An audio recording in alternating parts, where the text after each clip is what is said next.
It was 8 p.m. Vine was wearing a white doctor's coat and a stethoscope on her neck. Her hair was pulled back into a ponytail. She was tired and walking through the hospital corridor when a senior male doctor bumped into her as he was heading in the opposite direction. They looked at each other in surprise, but when they saw who had bumped into, they both smiled. "Oh, Dr. Lee, I wasn't afraid and I didn't see you there." He touched his long blonde hair back, revealing his forehead. Of course, he was incredibly handsome too. "Call me Lee, no need for formalities, one." "Okay," she smiled at him. "Why are you still here? It's late, you should go home." "I'm gonna leave soon. I'm nearly done. I'll drop you off. It's not safe for a beautiful girl like you to be out alone at this hour." "Mr. Lee, I'm not a timid one who is afraid of everything. I'll go alone, and don't worry, I'll take the bus home safely every day." "Bus? I thought you were from the whole family or something. I've heard rumors about your family being really wealthy." "No, Lee, I'm just a normal citizen like you. I'm not special or anything. Okay, I'm getting late, bye." She quickly said her goodbyes and left before Lee could even process what was happening, but he just smiled to himself. When Ryan came out of the hospital, she was shocked to see two girls waiting for her beside a black car. They even opened the passenger door for her. But she was furious. She approached them angrily. "I told you many times not to come to the hospital. Do you want everyone here to know that I belong to a Mafia family?" "We are sorry, ma'am, but your parents went to a party and ordered us to come to pick you up directly. Please get in the car, ma'am. It's going to rain soon." "No, I'll come as usual if I was." "Ma'am, what?" They were scared by her response. "You missed the last bus, ma'am. Please adjust today and get in the car. Otherwise, your parents will scold us." Ryan sighed in anger and got into the car.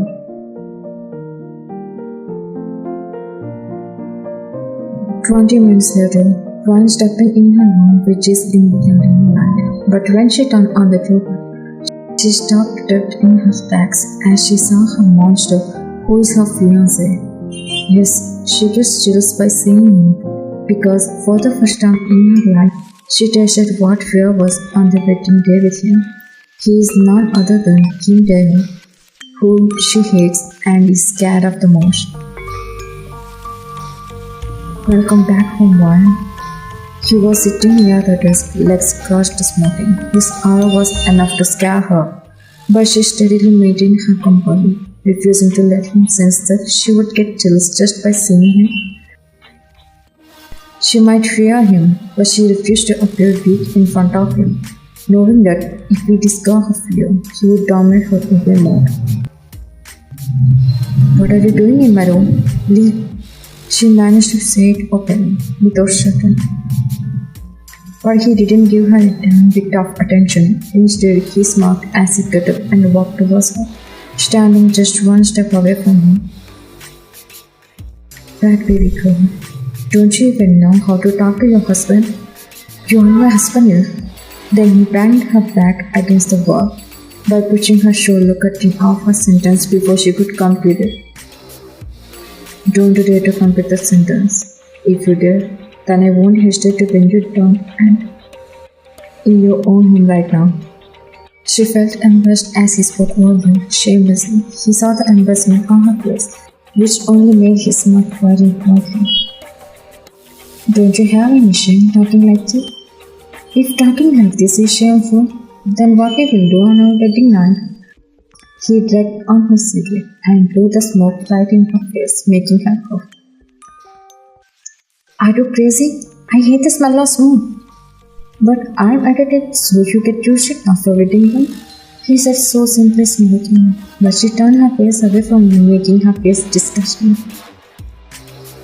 "The way you show your attitude is making me even more to me. I can't wait until our wedding, you know. Don't expect that our wedding will happen. I'll stop it anyway." He cut off her arm again, rubbing her neck and applying pressure, so she could feel the strength of his seemingly light too. She struggled, trying to break free. Shut up with the nonsense. How dare you speak back to the Mafia king? I'll marry you anyway, mark my words. She cuffed in his grip, struggling to breathe, and then he suddenly released his hold on her neck. He transferred from his devilish state, smiled at her, and let her go, still smirking. She placed her hands on her heart, staring at him with a mix of fear and anger. Can't you see? I'm not willing to marry you. I don't want to marry Mafia king. Who is he then? And kills people as if it's a daily routine. Then get used to it. I'm prepared to marry me. We have 1 week left until the wedding. He said it so simply, leaving her face frozen in disbelief. I can prepare myself to marry a king like you, who can ruthlessly kill poor people. How can I marry a monster like you? How can you even kill them? Don't you feel ashamed to take a life like that? You don't have shame working as a doctor. You were born into a Mafia family, not a normal one. He raised an eyebrow, mocking her. As a Mafia family, you should be killing people. But instead, what you are doing, huh? By his question, she shut her mouth. You are tarnishing your family's reputation by working in a cheap hostel and living among patients, instead of behaving like the Mafia princess you are born to be. But don't worry, after we marry, I won't let you continue working. When he said that, she was shocked. She loves her job as a doctor and had no desire to be Mafia princess. To his words triggered her, but she couldn't show her anger, having witnessed his ruthless behavior many times before. She suppressed her emotions by closing her eyes. And she glanced away. But he reached her facial expression without showing any concern. Before he could turn around to leave, but he cut off him before some waves sent on her. He lay in clover, sniffing her intensely so closely. What are you doing? Back off! She tried to push him away, but he roared at her when he detected another man sent on her. Why is there a male sent on Lotus? She flinched at his question, confused, but then remembered that she had bumped into the animal, and there must have smelled his scent on her. I asked you something wrong. Will you answer me, or do I need to find it out in my own way? He gritted his teeth, his eyes blazing with intensity. She swallowed him, wanting to lie to him, knowing that if she told the truth, they might kill the Lee just for touching her.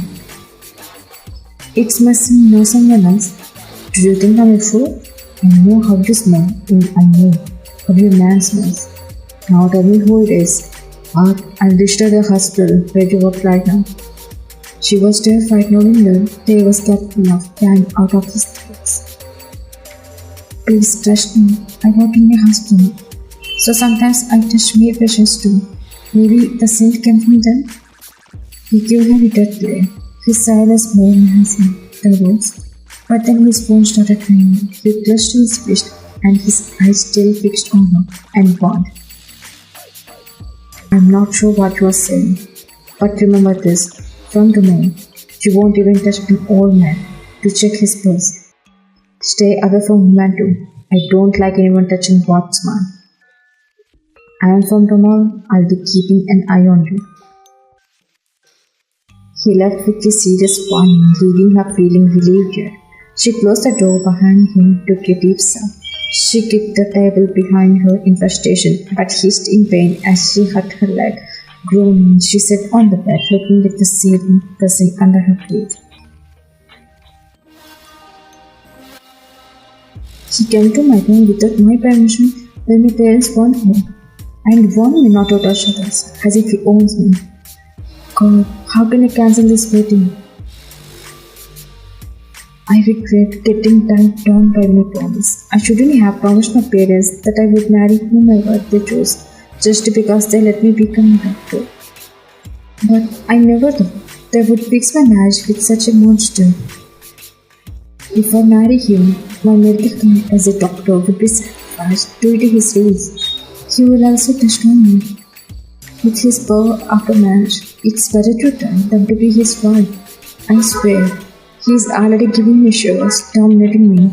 But if he becomes my husband, He will treat me like a traitor. No, I can't let it happen. The next morning, Brian walked into the hostel's playroom, where she saw her friends huddled on the table engaged in a heated conversation. Hey, what's going on? Last night, a murder happened on the street. It was horrible. I saw it in the CCTV footage. Who is that killer? Who was it? It was the Mafia king, Kidnapping. Such a monster. I'm wondering how a good-looking guy can be cruel. How terrible he is. I feel sad for his future wife. She will end up losing her life. As my friend was talking about him, my heart was racing. They was just wondering by hearing about him. But what about my situation? I'm his fiance. This need to be his next friend. So, is this why he left last night after receiving a phone call? I had asked him how could he kill others so cruelly, but he just went out to kill again. 3 days later, Vine was working when one of her friends told her that Dr. Lee was calling her. She went to see him. I heard you call me. Why? Vine, I've wanted to tell you something for a long time, but I couldn't bring myself to do so. What was that? She was asking confused, but then he took a small box from his pocket and opened it, revealing a ring. Suddenly she understood, and he knelt down in front of her, holding out the ring. I think I'm in love with you. Please accept my proposal. Give me a chance to become your boyfriend. I'm sorry, Lee. I can't accept your proposal. She is getting tension and shocked, realizing she would be the cause of his murder. They would never let him leave. If he knew Lee had feelings for him, she was leaving immediately, but Lee kept her first, unaware of the danger that came with touching him. What's your problem to accept my love? Suddenly someone kicked him, sending him crashing to the ground and releasing Warren's fist, which left her terrified. How dare you propose to my lady?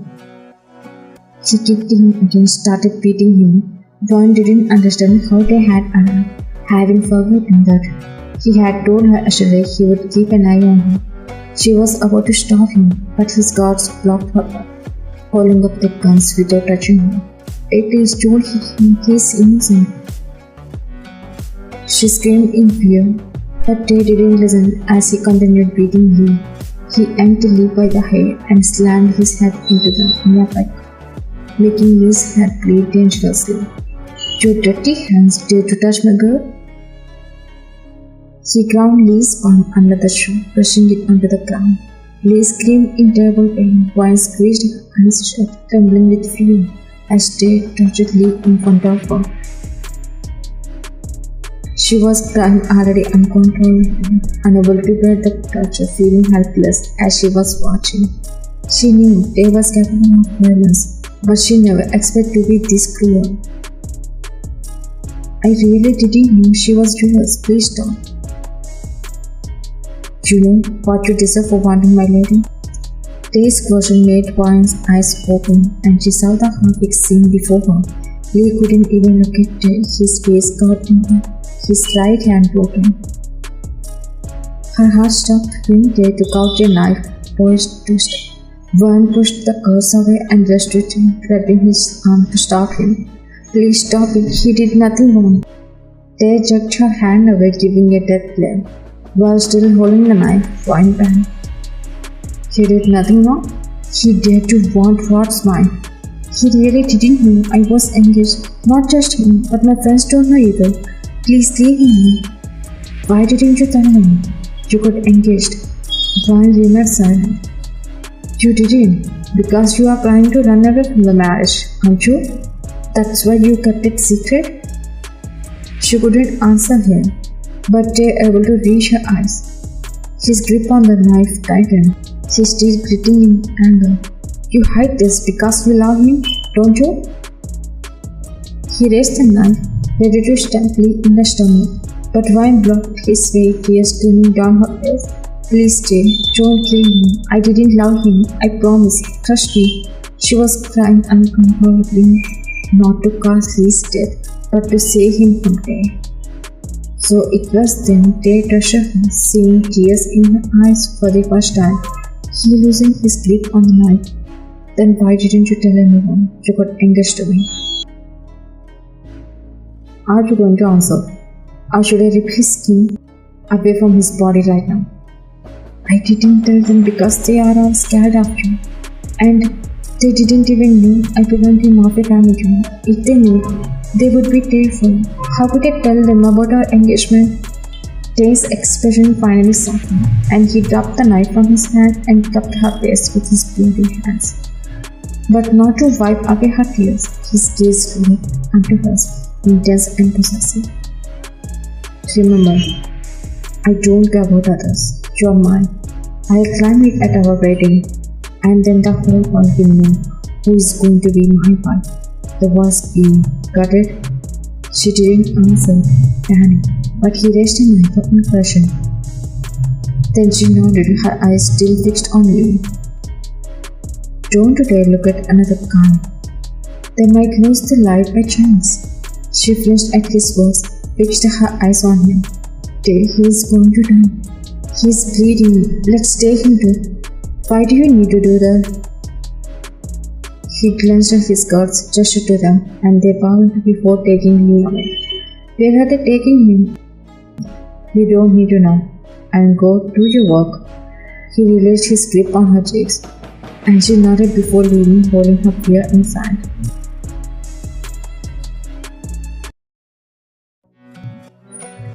At night, Brian was still walking home alone after missing the bus again today. All my friends are terrified just looking at me after days' meetings.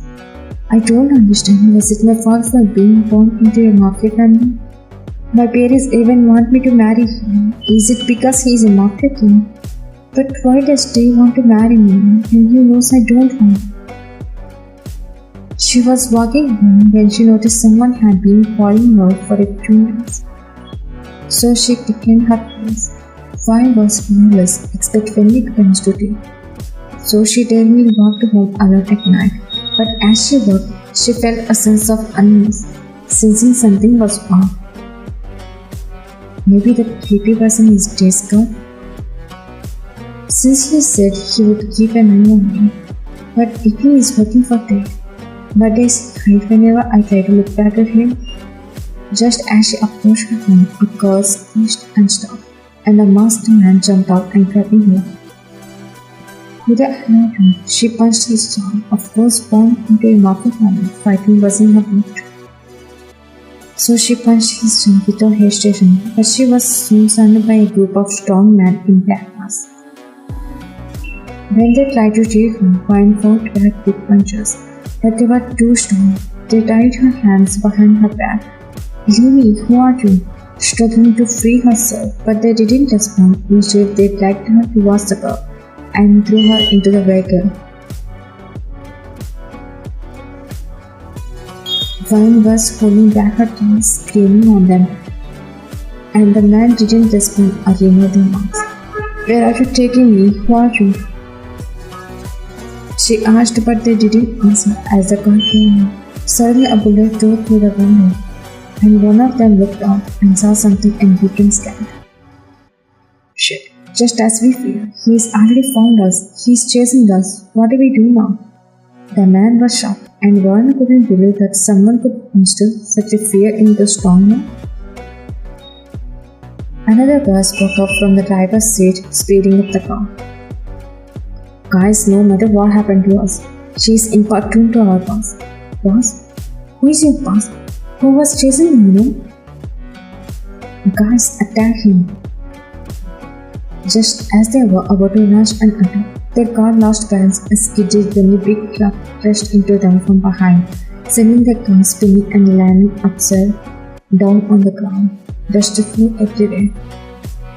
Just a few seconds later, when Vine opened her eyes, she saw only two guys were conscious and alive, while the rest was injured and dead at the scene.